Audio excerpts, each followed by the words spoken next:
par la personne que tu aimes. Ce qui est arrivé devait arriver. Je savais que ce serait ainsi. C'est ce qu'il voulait. Il le savait peut-être, mais pas... Il ne se reposait pas là-dessus, quoi. C'était pas... Il trouvait cela normal. Je fais de la poésie, lui fait de la musique. Et on se rencontre, on fait les couloirs Madiakoko, tout autour du stade, quand il avait organisé ça, avec un autre ami français d'origine polonaise, je crois, qui est aussi décédé malheureusement. Et il y a un peintre qui fait un portrait de Papa Wemba. Et Papa Wemba arrive, spontanément, il chante phrase.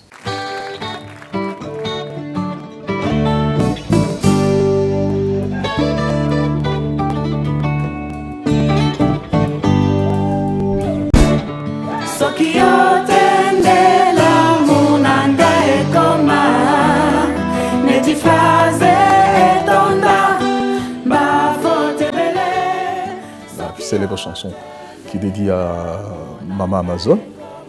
Et notre ami français me dit, mais fais quand même un poème, fais quelque chose là. Et je commence à écrire un poème pour Papa Wemba et tout.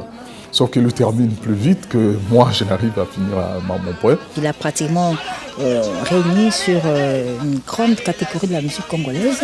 Il est de la 3e génération avec Zaïko Langalanga, dont il est parmi l'un des premiers chanteurs. Il fait son groupe Viva la Musica avec, il s'autoproclame, c'est un intronisé, chef coutumier du village Molokai. Je me rappelle, il y a un pagne Vlisco qui porte le nom du village Molokai.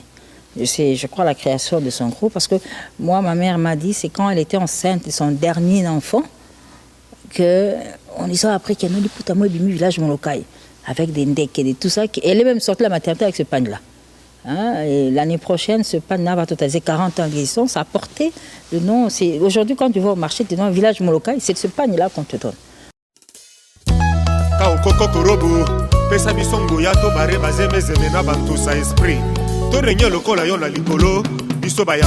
Nous qui sommes venus de province, en arrivant à Kinshasa, il faut aller en pèlerinage. Vous pensez que c'est où? À une mosquée, à une église? Non. On va à Molokai. Il a marqué la musique, il marque la mode. Ce n'était pas un musicien, c'est un phénomène culturel. Il peut mettre un singlet, tout le monde le lendemain est en singlet. Il met une culotte, tout le monde est en culotte. Il met un chapeau, tout le monde est en chapeau. Et quand il fait le béret Molokai, on s'impose tous le béret Molokai.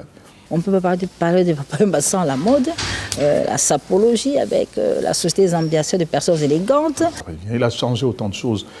Et c'est cet homme-là que je pleure. Il est mort avec la dernière collection de Dolce Vita et aujourd'hui ça se vend comme du petit pain à fouling.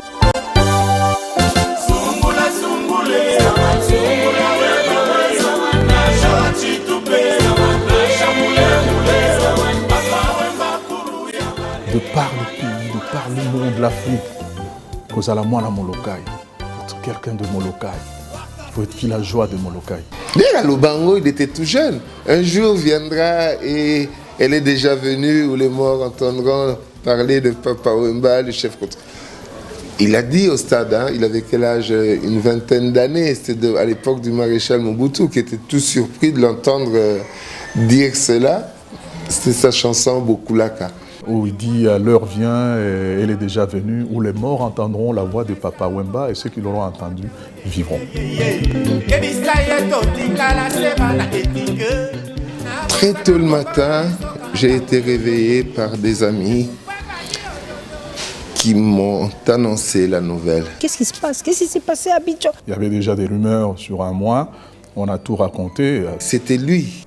Et puis ça s'arrête là et c'est fini, Papa Wemba est mort. Jamais.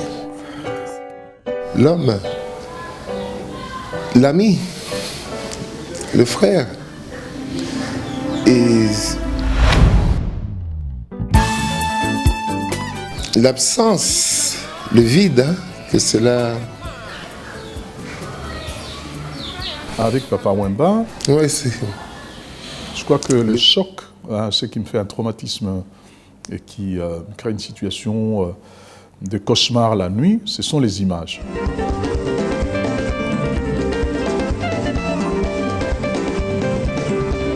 Quelle grosse perte. Papa Wemba, c'est aujourd'hui, c'est maintenant à sa mort qu'on se rend compte qu'on vivait avec un monstre. de la douleur, on passe à quelque chose de plus grand. Une sorte de transcendance. Papa Wemba aura traversé des siècles, traversé des générations, et puis traversé de la vie à la mort sans transition, sans le montrer, comme si il avait tout préparé à 5 heures du matin, et vous allez l'apprendre, donc ça va se passer comme si... Je m'attendais à cela. Je savais que ça serait ainsi. Parce qu'en 99, je crois, quand il a été arrêté pour cette histoire de trafic de genre humain, c'est toutes les télévisions du monde qui en ont parlé de l'arrestation de Papa Wemba. Ça nous avait surpris. La télévision japonaise, CNN, tout. Maman Amazon racontait encore que devant sa maison, tu avais des chaînes de télévision, tout plein de caméramans, chinois, machin, tout, qui étaient là, qui essayaient de guetter, de capturer n'importe quelle image de la maison. Papa Wemba était en prison. C'est l'un des rares artistes qui répond lui-même au téléphone. Tu l'appelles, il prend, tu demandes quelque chose, il réagit. Et puis on était en compte. C'était tout à fait normal de parler à Papa Wemba. Il y avait ce paraître dans la sape, mais il y avait dans ce moi intérieur une personne très très humble, d'une humilité, une profonde humilité et très très généreuse aussi. Si grand, mais si accessible, mais c'est incroyable, c'est pas vrai, c'est pas normal. Tous ceux qui montent disparaissent aux yeux de beaucoup de gens. Mais Papa Wemba venait de l'Olympia ou de Bercy et le lendemain, il était à Matongé en train de dire « Ah oui, petit Pessana, Et merci de nous avoir fait en dernière analyse un gros mariage où il a convié encore du monde autour de lui. Et cette fois-ci, il a convié le monde entier.